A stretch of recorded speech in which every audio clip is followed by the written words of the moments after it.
I'm Justice Sibanda, the author of Voices from the Graveyard, Patricia the Ice Mountain, Mental Circumcision, and The Bright Side of Darkness. I write poetry, I write romance, I write fiction, sort of ghost thriller, and I also write short stories. I began writing before I came to university, and by then at high school I was influenced by a lady called S.O. Mlilo. I read two of her books, the one titled Lifile and the other one titled Bantu Behadlana. Those two novels were of great impact in my life, such that I had to write like what she did. And when I came to university, I was inspired by stories that I heard from people about I can't say the ancestor, but I can call him a god of Zimbabwean literature, a man by the name Lambutso Marechera. So when I heard that, I said, no, this guy, he wrote a lot, but we need to continue with the great crusade that he started. I believe that he was almost 100 years ahead of his time. That even now, it's difficult to have someone who writes like him. That's the greatest thing that he achieved in Africa. I began writing my novel. In fact, it was a play, and developed play when I was 14, and I was doing Form 2 then at Loreto High School. And from there, I just stopped writing, only to be resurrected in 2013 when I was doing A level. That's where I began writing Christian literature. So after writing Christian literature, I just felt that I have to move into creative writing again. I wrote my first novel because I had an issue that I wanted to address, a family issue that was troubling me. So when that issue was done, I felt that no, I had nothing to write about, so let me just stop and pursue my education, my high school education. So I came back to the writing industry. In fact, before I came back to the writing industry again, I went into music industry, where I recorded an album that was 2013 when I was doing A level second term. So I did 6 tracks. So I just realized that this is not my area, and I left it. What genre are you doing? Okay, I was singing reggae. That was my stuff. Okay. What sort of themes were you focusing on? Well, as an African, I was focusing on Pan-Africanism, things that trouble us as Africans, things like poverty, things like oppression, all sort of things like those. Well, there was no shift in the themes that I was trying to bring out to my audience, because reggae naturally is a Pan-African type of music, because people who began it, people like Peter Tosh, they were pushing for Pan-African ideas, Pan-African agendas, they were fighting for the emancipation of Africans. So myself as an African, I just shifted from addressing my themes through music, so I had to address them through written work. It might have been natural because my grandfather was a singer. He is still alive, but he was a singer in the 1950s in Bulawayo. So that thing of art, it runs within the bloodline. So I had to continue with what my grandfather did. So as a student by then, I was at high school, I had some problems that I was facing. So I was just trying to address them through music, trying to tell people what I think, or trying to correct people. Right. Yeah. Do you remember any lines that can speak to that Pan-Africanism in any of your songs? Yeah, I wrote this song which is all about the resources of natural resources that we have in Africa, where I was saying Africa is very rich in natural resources, Africa is very rich in human resources, but we are the most poorest continent on earth. Why? In a way, do you feel like maybe there's something about where you come from that you need to share with the world? Yeah, I also need to share something from the region where I come from. In fact, I needed to do so, but I later realized that Africa is now divided into several hundreds of Africas because of the way we handle those things like ethnicity and regionalism.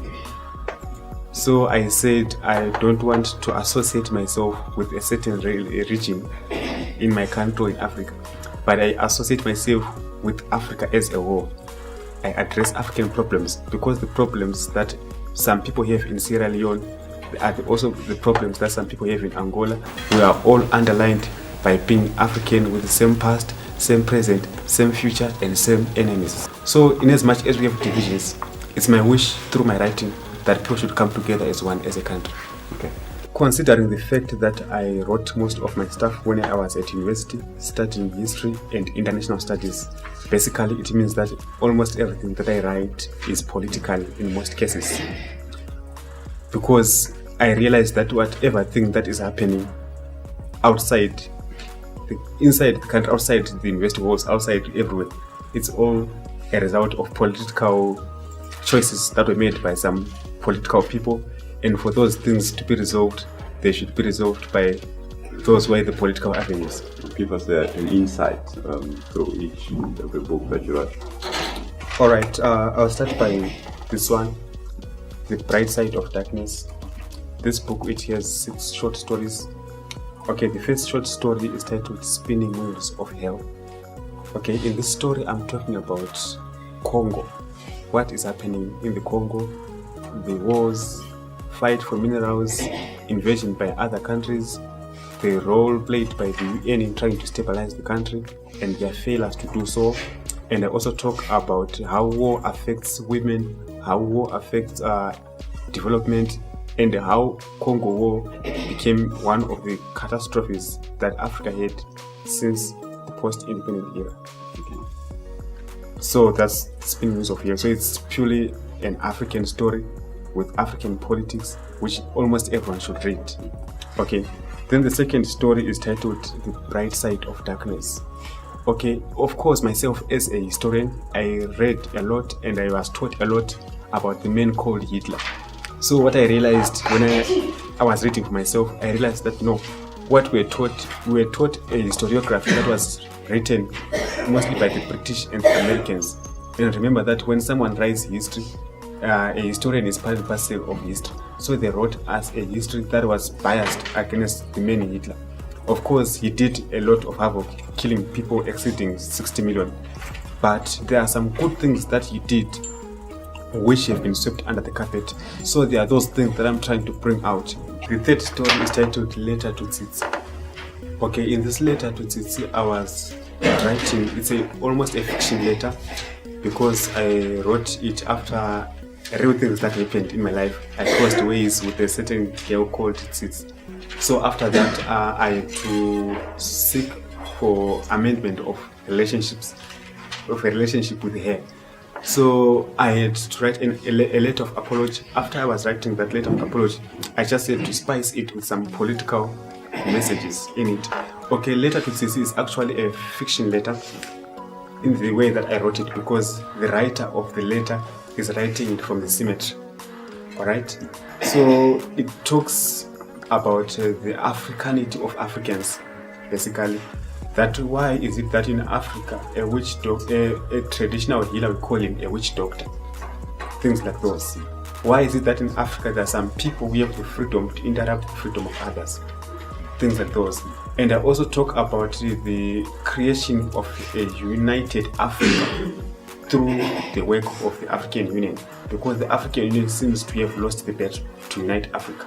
So that's what Letter to Tsitsi is all about. Okay.